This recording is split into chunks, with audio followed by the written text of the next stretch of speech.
Now, we were talking about consumer spending and the holidays.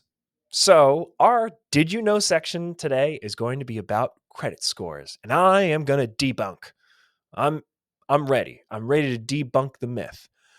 By raise of hands, how many people here have heard someone say, "Oh, carry a small balance on your credit card, you're going to see your credit scores increase"? Wrong. So, this has been debunked. If you have a balance on your credit card versus no balance on your credit card, and you pay it off, 100% paid off every month, you will have a better credit score than someone carrying a balance. Now, that being said, that is due to one major change that happened in the assessment of someone's credit profile. And this goes back quite a few years. Something that was introduced a few years ago was called trended credit. And what trended credit means, when they're giving and deriving the scores for your credit profile, which there are three bureaus that are relied upon: Equifax, TransUnion, and I am blanking right now. Equifax, TransUnion, and Experian. There it is. We got there together.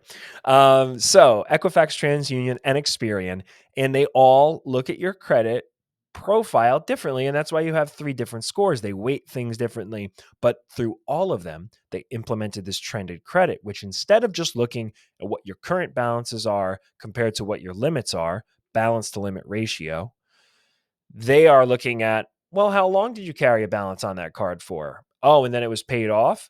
Well, that's going to boost your scores. But then the longer the period of time goes on with keeping that balance low, then you're going to see even more of an increase in your credit scores. And I just mentioned balance to limit ratios. I like to explain that. Let's say you have a credit card that has a limit of $1,000 and you charge $500 on it in a month. You have a 50% balance to limit ratio. I will say from my experience, you're toeing the line. That could be negatively impacting your scores because of that 50% utilization. Now, if you were to have $300 on that card and your limit is $1,000, 30%, you're going to see a better credit score than if you carried that 50% balance to limit ratio. The best, if you're going to have a balance, if you can't pay it off 100%, the best thing you can do is pay it down 10% or less. That's your sweet spot. That's the best it's going to be, short of paying it off in full. My last piece of advice for you is, when you are applying for credit, and let's say you bought your new home, you're going to Home Depot to get all the things that you need. Maybe it's furniture, maybe it's tools, whatever it may be. And they always ask you if you'd like to open a Home Depot credit card.